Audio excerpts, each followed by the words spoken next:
I've seen what most people never will. I've looked inside arteries, not on a screen, not in a report, but directly with my own eyes, and I can tell you something that rarely gets said out loud. Most people taking blood pressure medication are not actually getting healthier, they're getting better numbers, and those two things are not the same.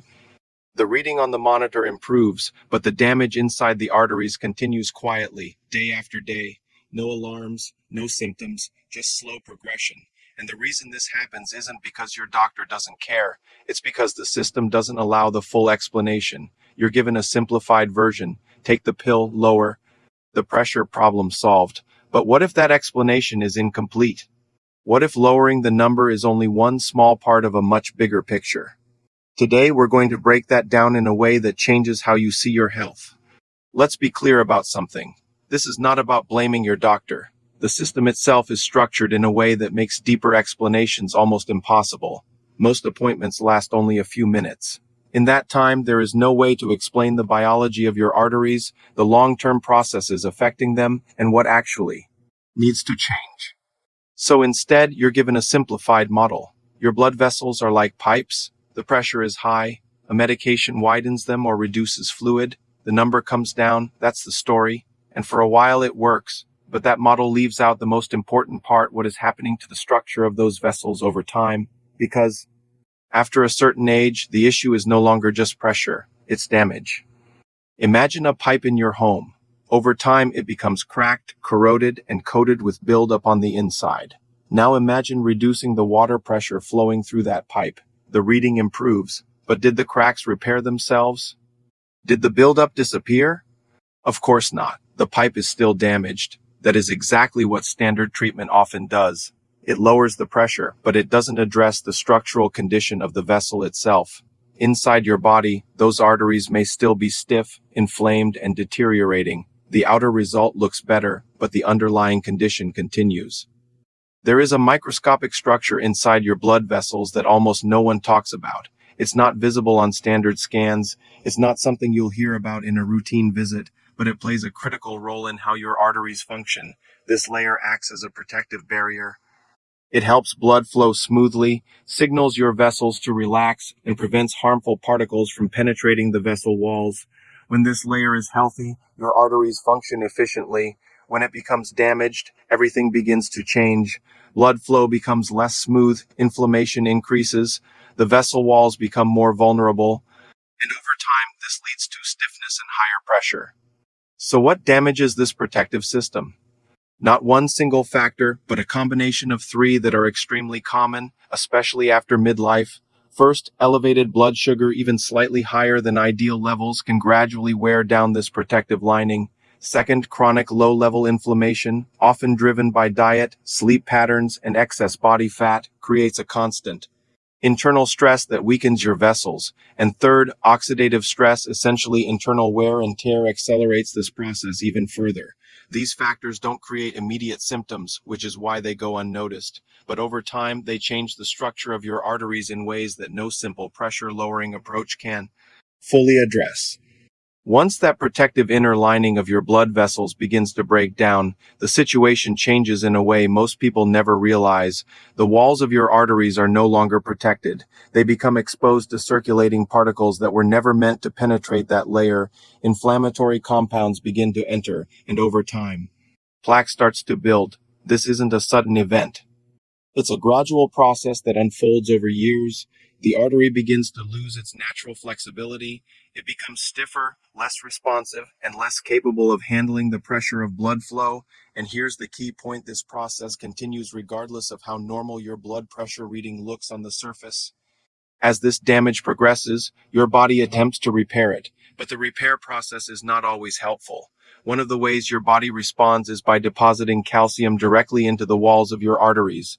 The same mineral that supports bone health begins accumulating in places where it doesn't belong. This is known as arterial calcification, and it is extremely common with age. In fact, the majority of people over a certain age show some level of calcification when imaging is done. The problem is that calcium makes the arteries rigid. Instead of stretching and absorbing pressure, they become hard and unyielding. Healthy arteries behave like elastic tubes. With every heartbeat, they expand slightly, absorbing the force of blood being pushed through them.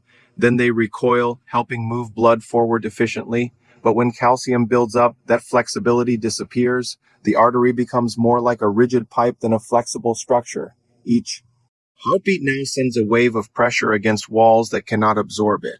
This is why the top number of your blood pressure, the systolic reading, begins to rise. It's not just about fluid volume anymore. It's about the loss of elasticity in the vessel itself.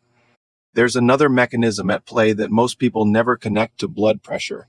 It has nothing to do with salt directly, and everything to do with how your body handles energy. When insulin levels remain elevated over time, even slightly, it sends a signal to your kidneys. That signal tells them to hold on to sodium instead of releasing it. And this happens continuously, not just after meals.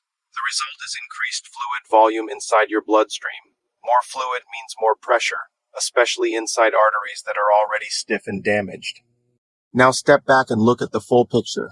You have three processes happening at the same time. The protective lining of your arteries is damaged. The walls are becoming calcified and rigid, and your body is holding on to extra fluid due to hormonal signaling. These are structural and biochemical changes. And here's the critical question: how? Many of these does a standard blood pressure medication directly address? The answer is none. The medication lowers the pressure reading, but it doesn't repair the lining, remove the calcium, or reset the internal signals driving fluid retention. That's the gap most people never see. Now that you understand what's actually happening inside your arteries, the next question becomes obvious. If the problem is structural damage to the vessel lining, calcium buildup, and internal pressure signals, then what actually fixes it? Not just manages it, but improves the condition underneath.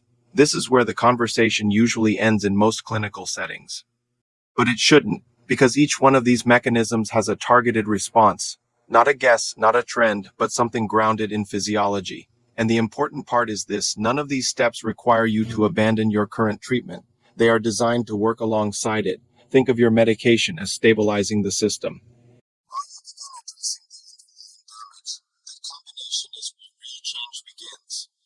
The first priority is restoring that protective inner layer of your blood vessels. The good news is that your body knows how to rebuild it. The problem is that most people continue to damage it faster than it can repair. The most effective place to start is with blood sugar stability, not extreme dieting, not elimination of entire food groups, just reducing the foods that create the fastest spikes. Highly refined carbohydrates, sugary drinks, and processed grains create repeated surges that directly stress your vessel lining. Replacing them with whole foods, vegetables, legumes, balanced proteins creates a completely different signal inside your body. Over time, this allows that protective layer to begin repairing itself. Alongside blood sugar control, there is another powerful tool: polyphenols.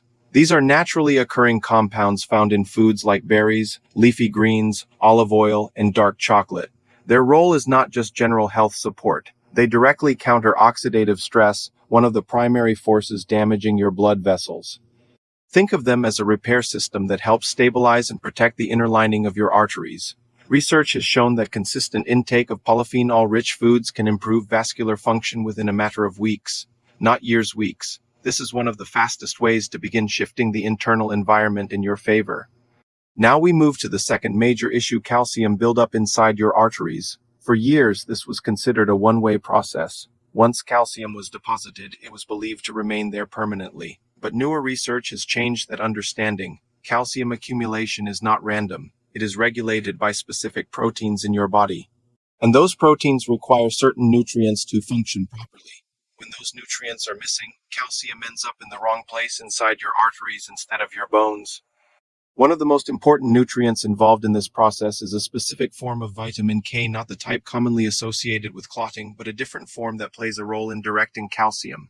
When present in adequate amounts, it activates proteins that help move calcium away from soft tissues and back into bones where it belongs. This doesn't happen overnight, and it's not a quick fix. But over time, this process can influence the structure of your arteries in a meaningful way. When combined with adequate levels of vitamin D and well-absorbed magnesium, the effect becomes even stronger. Together, these nutrients support the proper handling of calcium at the level where the problem actually exists. Now we move to the third mechanism, and this one is surprisingly powerful because your body already has a built-in system to control blood pressure naturally. It's called nitric oxide. This compound is produced by the cells lining your blood vessels, and its role is simple. It signals your arteries to relax and widen. When nitric oxide levels are healthy, blood flows smoothly and pressure stays lower. The problem is that production declines significantly with age. By the time most people reach their mid-60s, their nitric oxide output is often dramatically reduced, and when the protective vessel lining we discussed earlier is damaged, production drops even further. This creates a double effect: less natural relaxation and more resistance in your arteries. The interesting part is that nitric oxide can be stimulated naturally with very simple actions. One of the most effective methods involves sustained muscle contraction. When muscles are held under tension, your body releases a burst of nitric oxide directly from the vessel walls. This is not theory, it has been measured repeatedly in controlled studies. Exercise performed for a few minutes several times a week has been shown to produce measurable reductions in blood pressure. The reason this works is because it activates your body's own regulatory system rather than relying entirely on external intervention. There is another method that is even simpler, and most people overlook it completely: how you breathe. Your nasal passages naturally produce nitric oxide with every breath taken through your nose. When you breathe through your mouth, that entire mechanism is bypassed. Over years, this habit can reduce the amount of nitric oxide delivered into your system. Shifting to consistent nasal breathing, especially during rest and sleep, gradually restores this natural pathway. It may feel unusual at first, but the body adapts, and the benefit begins immediately, with each breath reinforcing that internal signaling system. The fourth and final step targets the internal signal that affects fluid retention. When insulin levels remain elevated, your kidneys are instructed to hold on to sodium. This increases fluid volume in your bloodstream and adds pressure from within. Lowering that baseline insulin level allows your kidneys to release excess sodium naturally. Two effective ways to do this are adjusting meal timing and incorporating simple resistance-based movement. Even modest changes in these areas can shift how your body regulates fluid balance.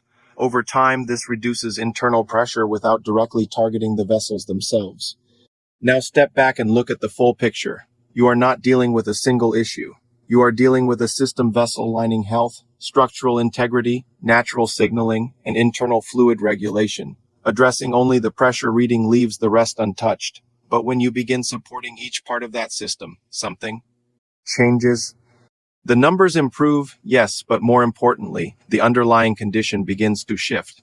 This is not about replacing your current treatment, it's about strengthening it. Your medication creates stability. Your actions determine how far that stability can go. So the real question is not whether you're taking the right pill, it's whether you're supporting the system behind it. And that's where real, lasting change begins.